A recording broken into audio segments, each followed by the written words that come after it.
Di Kuning dan Pak Ibnu. Oke, kepada Ibu Ning dan Pak Ibnu yang beri masukan. Ya, intinya masukannya sangat bagus kami terima terkait dengan judul, dengan isi. Itu memang mungkin tidak sesuai dengan harapan. Karena kami hanya berpikir yang sederhana, yaitu bagaimana agar dekonstruksi ini, kami memahami konstruksi dan dekonstruksi itu biar lebih enak. Saya jadi memahami hanya yang biasa kami lakukan, yaitu pembelajaran.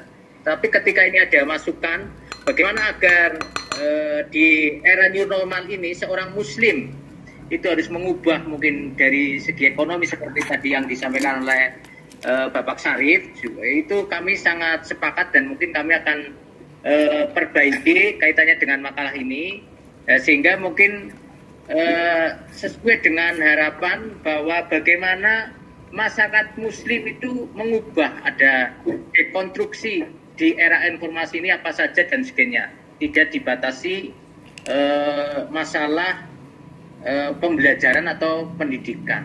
Ya, kami berarti perlu belajar lebih luas lagi karena kami guru, sehingga kami menyari-nyari sumbernya ketika bicara ekonomi, bicara mungkin dakwah dan sebagainya mungkin tidak sesuai dengan kami. Tapi insya Allah ini masuknya bagus dan nanti kami perbaiki lah, insya Allah kayak gitu. Terima kasih.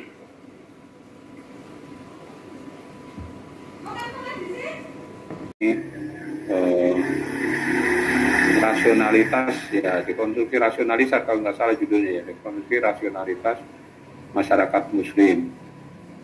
Monggo silakan Pak Ma'ruf tadi mau menyampaikan, monggo silakan Pak.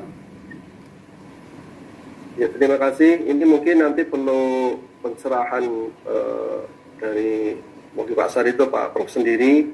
Ini terkaitan problematika, ini katanya dengan dekonstruksi pemikiran. Bahwa problematika dekonstruksi itu tidak bisa dengan filsafat, ya, dalam hal ini filsafat kontemporer. Sementara kalau problematika dalam dunia filsafat kontemporer itu sering dikatakan pada era apa dulu istilahnya postmodern apa ya meliputi beberapa persoalan besar. Ada yang filsafat atau rasionalitas itu tunggal dan seterusnya. Nah, sebagai gambaran atas problematika pemikiran filsafat ini, maka pandangan dari dua pandangan dualistik yang memandang keseluruhan subjek dan objek, spiritual dan material, manusia dan dunia pendidikan dalam hal ini, adanya sebuah eksploitasi atau eksploitasi yang tadi disebutkan sebagai dekonstruksi pemikiran. Nah, dari beberapa konsekuensi sebuah pemikiran modern, ya pasti ada beberapa konsekuensi. Tadi kalau Pak Saridin lebih ke arah karena seorang guru, saya yakin pasti akan lebih menitikberatkan barangkali pemikiran sehingga di era COVID-19 ini bagaimana merubah mindset guru dalam hal ini pendidik untuk bisa mengikuti pola new normal.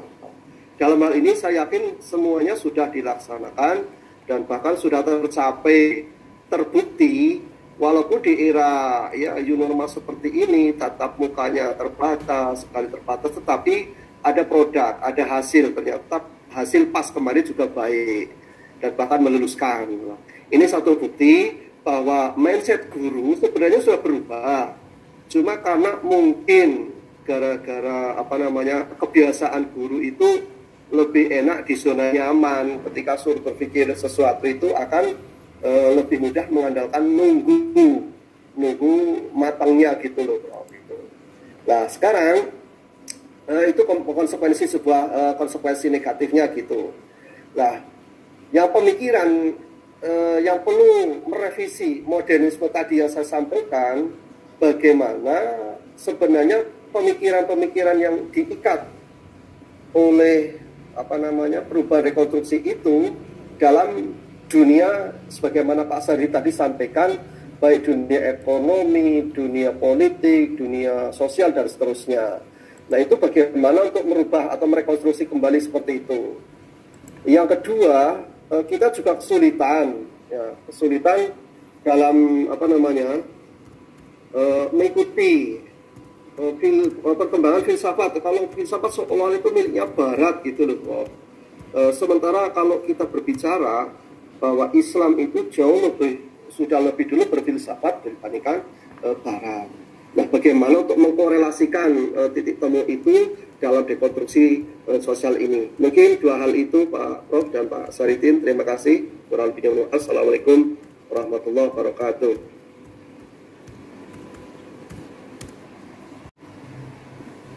Pak Saridin,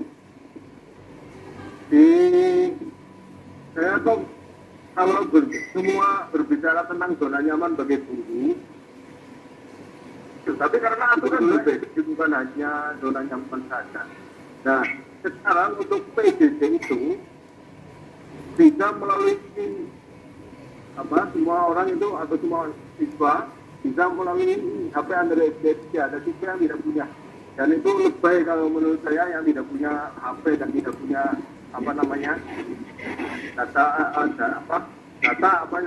pulsa kuota itu tidak ada. Jadi pemerintah juga sudah membantu.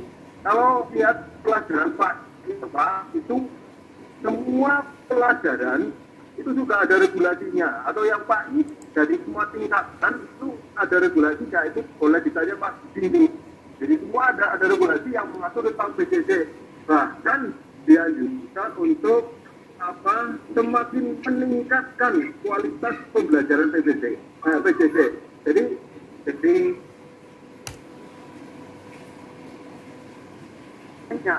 tapi karena memang ini hal baru, jadi perlu sedikit dan tapi terus ditingkatkan terus. Nah, untuk dekonstruksi rasionalitas ini dalam hal pendidikan penting dilakukan oleh para pelaku pendidikan, itu seperti itu. Nah, pertanyaannya ini Pak Saridin, apa ada dekonstruksi yang bagus bahwa inilah dekonstruksi terbaik untuk PJJ sesuai dengan atau sangat rasional, bahkan bisa diterapkan untuk proses seperti itu. Terima kasih Pak, matur nuwun.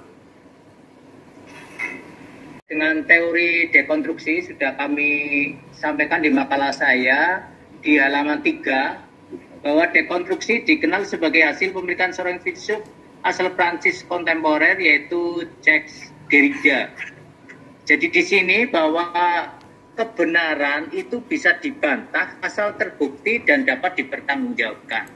Artinya sesuatu yang tadinya menjadi kebiasaan. Contohnya di situ kami di makalah kami kan menyebutkan guru itu harus ketemu. Yang selama ini kan yang namanya guru itu harus ketemu lah. Dekonstruksinya perubahannya adalah sekarang itu guru tidak harus ketemu kayak gitu di PJJ kayak gitu. Bisa pembelajaran jarak jauh. Nah, sehingga pemikiran kita harus berubah sehingga menyiapkan sarana, menyiapkan apa saja agar proses tadi yang pembelajaran yang tetap diinginkan seperti semula dan tujuannya tercapai, baik dalam akhlak, baik dalam sains dan lain sebagainya bisa tercapai itu perlu ada perubahan. Nah, ada perubahan yang terbaik ya sampai hari ini ya mungkin kita masih belajar bagaimana agar apa yang sudah dilakukan ini ada yang sudah terbaik. Ternyata sekarang dengan berbagai macam cara, tetapi ketika kita lihat ini sekarang kan ada bimbingan belajar seperti ruang guru. Ternyata itu sekarang imbasnya luar biasa. Termasuk mengubah guru, mengubah bagaimana siswa dan mengubah semuanya. Dan ternyata banyak dengan pembelajaran ini ternyata bisa diatasi dengan ruang guru atau dengan model-model online. Tetapi perlu kita ketahui juga bahwa tidak semuanya bisa di-online-kan. Tetapi inilah bahwa kebenaran yang selama ini, yang mungkin saya sampaikan itu kan di kitab itu yang Ta'lim Ta'lim yang namanya syarat memperoleh ilmu kan ada 6. Ternyata yang guru itu sekarang itu tidak harus dengan bertemu. Kemudian sarana yang dulu mungkin hanya meja, kursi dan sebagainya juga berubah. Mungkin sekarang perlu pulsa dan sebagainya.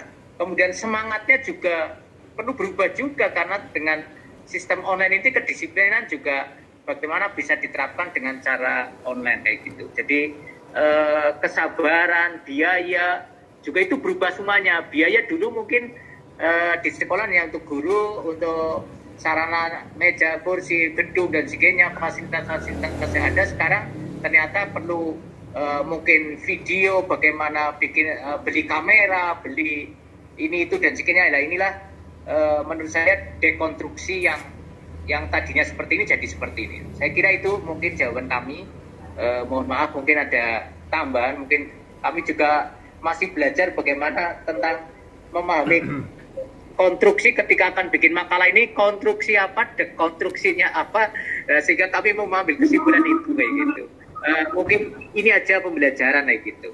Saya kira itu. Kalau di bidang ekonomi yang tadinya mungkin orang jual beli itu dengan cara datang ke supermarket, cukup dengan online, karena semuanya serba online. Saya kira itu mungkin. Terima kasih.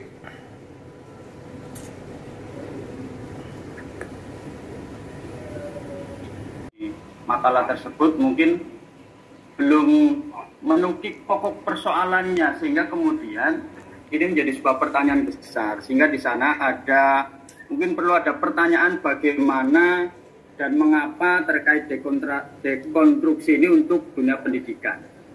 Karena pada dasarnya dekonstruksi itu kan terkait dengan persoalan bagaimana memahami teks.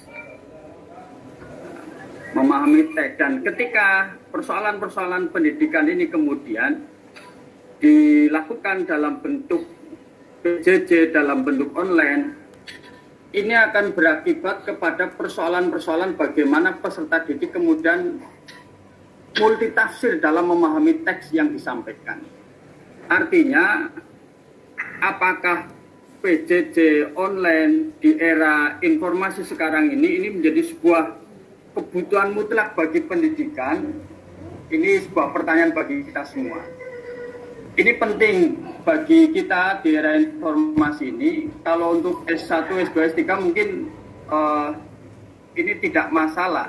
Akan tetapi ketika dalam jenjang pendidikan dasar menengah, saya kira PJJ, pendidikan yang berbasis online itu hanya sebagai penunjang saja, karena di sana penting sekali ditanamkan adalah bagaimana mencetak karakter, mencetak akhlak yang itu tidak semata-mata hanya transfer of knowledge, tapi juga transfer of attitude. Yang di situ penting bagaimana peserta didik kemudian tidak hanya memahami teks, tapi juga harus paham tentang keteladanan dan diteladani oleh pendidik, oleh guru dan sebagainya. Maka dari itu terkait dengan dekonstruksi ini saya kira penting sekali kita pahami bersama agar tidak semata-mata teks itu dipahami, tetapi juga bagaimana kemudian implementasinya dalam kehidupan peserta didik kita. Saya kira itu, dan terima kasih Pak Saridin untuk pencerahannya. Belajar, mudah-mudahan kita nanti mendapat pencerahan dari Pak Profesor. Demikian, terima kasih. Assalamualaikum.